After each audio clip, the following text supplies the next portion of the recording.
Vamos continuar falando de Bolsonaro. Hoje o Bolsonaro reuniu seus ministros e a sua claque numa igreja batista aqui em Brasília. Realmente uma situação bastante estranha, né? Porque a gente teve política descarada, partidária, eleitoral, ali no púlpito. É uma pena, né, que os líderes religiosos permitam esse tipo de comportamento de uso, inclusive da fé, né, para fazer politicagem. Né? Depois não reclamem se o fiel abandonar a sua igreja. Por quê? E isso, Diego, eu ouvi de amigos, por exemplo, né? A gente percebe aí essas lideranças, não estou falando nem do Batista, mas dos evangélicos neopentecostais, que fazem muito barulho, Silas Malafaia, Edir Macedo e afins. Eu tenho pessoas amigas que fizeram uma ressalva importante, inclusive até levantamento em redes sociais, mostrando que os fiéis mesmo são silenciosos, eles não gostam dessa papagaiada, porque o sujeito está ali pela sua fé, muitas vezes até por ignorância, mas é pela sua fé, por ignorância em acreditar em determinadas lideranças religiosas que estão muito longe, né, da prática do evangelho. Neste caso específico, nós já trouxemos até aqui, né, Diego, uma liderança aqui um pastor aqui de uma igreja em Brasília, na época que estava a discussão se abria templo, se não abria, né, e ele deu um depoimento muito marcante, mostrando a diferença que existe entre quem faz esse tipo de politicagem, gente como a Damares, que fez um discurso patético hoje na igreja, gente como o próprio Bolsonaro, que fez piada sexista dentro da igreja. Olha, sinceramente, você que é fiel, você que vai à igreja aqui, ó, Igreja Batista Central de Brasília, você que frequenta a Igreja Batista Central de Brasília, o mínimo que você pode fazer é protestar contra a liderança religiosa aí, contra quem comanda a igreja, por permitir esse tipo de evento. E caso você seja ignorado, troque o templo, procure outra igreja em que realmente a fé seja exercida, a prática religiosa seja feita sem politicagem, sem esse tipo de campanha eleitoral em cima aí do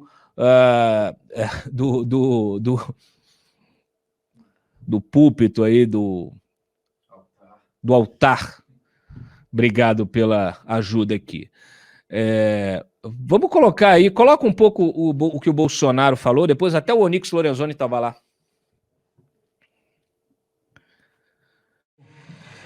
Ele segue para o Supremo. Eu só fiz um pedido para ele, ou melhor, dois. Primeiro, que toda semana, quando ele iniciar seus trabalhos, ele peça 2 minutos e faça uma oração dentro do Supremo Tribunal Federal.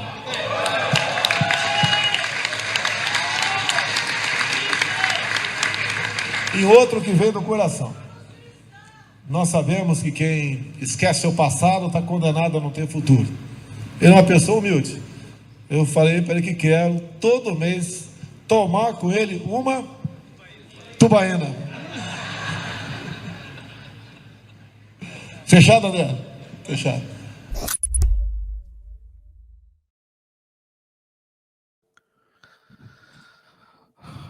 Eu vou passar a palavra para o Diego daqui a pouquinho, que ele até me socorreu aqui. O chefe da igreja hoje é o Ricardo Espíndola, tá?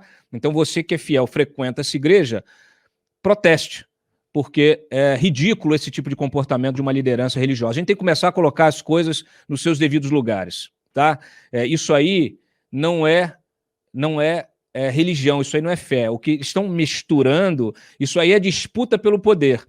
Quer ver? Solta a Damares, por favor, Freitas.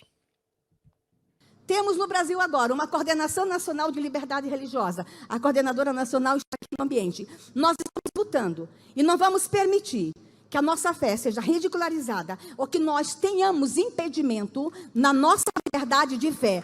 E aqui, pastores, quero lembrar que quando eu fui indicada para ser ministra, vocês sabem os ataques que eu sofri. Parte dos ataques que eu sofri, acreditem, foi porque eu sou evangélica e pastora. E o recado foi dado, não aceitamos vocês ainda. Mas o recado está dando, é melhor se acostumando, porque nós vamos ficar muito tempo no poder.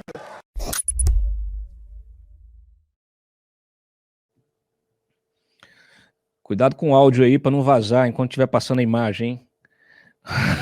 Ô Freitas, coloca a foto. Eu joguei para você a foto. Eu acabei de descobrir aqui numa pesquisa rápida que o Ricardo Espíndola, ele não é só pastor, ele é chefe de cozinha. E ele montou, inclusive, um restaurante dentro de uma cabine de um avião. Olha, realmente, eu me surpreendo. É uma réplica de um avião que ele montou para ser uma atração durante uma quermesse. E aí tá lá ele, ó. E ele é filho do Vilarinho, é isso, Diego? Neto. Eu me surpreendi muito com esse ato político hoje na Igreja Batista Central de Brasília, que é uma igreja tradicionalíssima aqui na capital federal. Foi comandada durante muitos anos pelo pastor Vilarindo, que faleceu em 2017. O Ricardo Espíndola é neto dele, hoje conduz a Igreja Batista Central de Brasília, que sempre teve uma relação com o poder aqui em Brasília, mas uma coisa muito institucional. Eu conseguiria imaginar isso que aconteceu hoje na Igreja Batista Central em outras igrejas mais neopentecostais, como a Sara Nossa Terra, como a Assembleia de Deus, inclusive onde já aconteceram eventos muito parecidos, com a presença do Onyx Lorenzoni, hoje ministro do Emprego e do Trabalho e tudo mais. Mas a Igreja Batista Central, ela é tradicional aqui em Brasília, e ela resolveu abrir espaço, virar palanque político para ministros de Estado. Em pleno dia de semana, hora de trabalho, o pessoal estava lá trabalhando? Não, estavam pregando, Cláudia. Assim, o Onyx fez uma pregação, a Damares fez uma pregação, e veja só, estavam previstas as presenças do ministro Paulo Guedes hoje, que cancelou a ida. Estava prevista a presença também do ministro João Roma, o repórter Antônio Timóteo apurou também que ele não iria, porque está em Paris. O Tarcísio, da Infraestrutura, também estaria hoje nesse evento da Igreja Batista Central. Outro que não foi, acabaram indo Onyx Lorenzoni, Damares Alves, o ministro da Educação. O Brasil tem um ministro da Educação, Milton Ribeiro, se você não sabe. Sim, eu sei que ele queria que crianças com necessidades especiais fossem separadas, né, e tivessem um tratamento separado. Um sujeito preconceituoso, com uma visão estreita e mesquinha. Você falou do Onyx Lorenzoni? Coloca outro aí que tem uma visão estreita e mesquinha, por favor, na tela, Freitas. Nunca foi Damares pelo Brasil, nunca foi pelos pobres do Brasil, sempre foi pelo poder, sempre foi pela riqueza, sempre foi em busca do controle absoluto de tudo e de todos. Vamos para o próximo. Mas aí,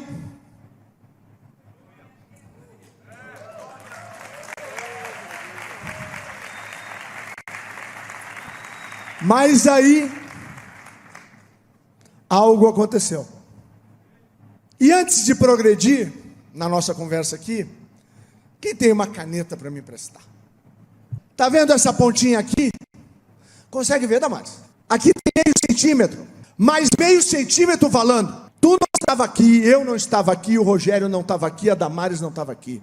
Por quê? Porque mais meio centímetro e chegaria a cava abdominal no esfaqueamento do então candidato Jair Bolsonaro. Então, nós não estamos falando de algo humano. Nós estamos falando de algo que vem da vontade de quem nós cremos.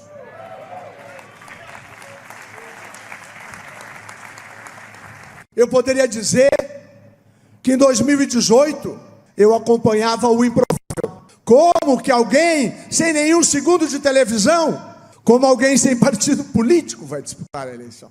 Mas se não é o Senhor que vigia a cidade, será inútil ao sentinela montar guarda.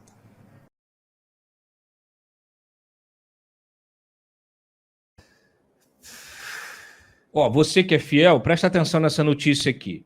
Nas duas que eu vou falar.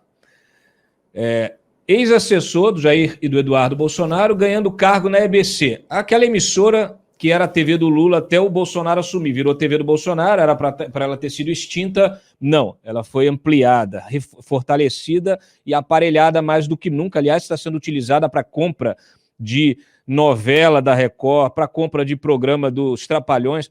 Eu não tenho problema nenhum, gosto muito dos Trapalhões, mas o SBT já tinha comprado os programas dos Trapalhões, então não entendo por que a EBC, que é uma emissora com 0 de audiência, vai gastar dinheiro comprando o programa dos Trapalhões. Aliás, nós já temos Trapalhões demais na Esplanada, não precisamos de mais um. Então tá aí, ó, preste atenção, Érico Felipe de Mello vai ganhar um saláriozinho básico de R$14 mil lá na estatal, na EBC, tá? Fechou? Entenderam? Beleza. Agora, essa outra aqui, a fome no Brasil.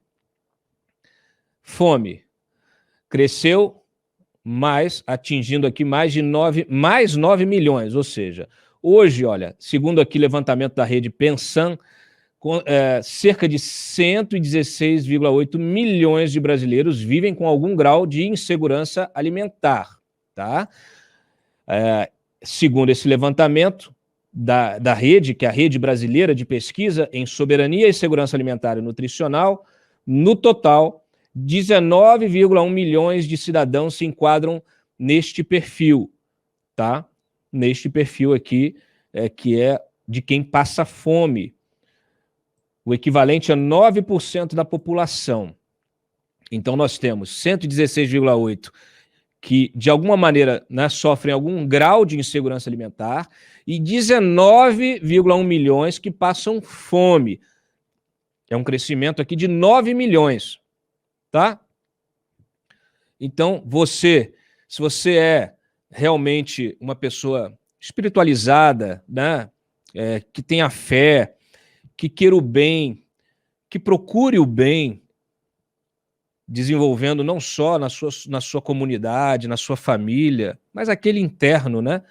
Que eu acho que esse é o objetivo, ou deveria ser o objetivo das religiões. De fato, o ar-condicionado está secando minha garganta aqui. Orem, mas orem para que essas pessoas que passam fome, elas possam escapar dessa situação. Mas hajam contra essas lideranças religiosas ou político-religiosas, porque elas não são lideranças religiosas, não podem ser, eu não concebo. Não permitam mais que elas os conduzam. Não permitam mais que elas os conduzam. Procurem lideranças verdadeiras, tá? Fica aqui o recado. Robson, solta a vinheta e a gente vai mudar de pauta. Você quer falar alguma coisa? Por favor, Diego.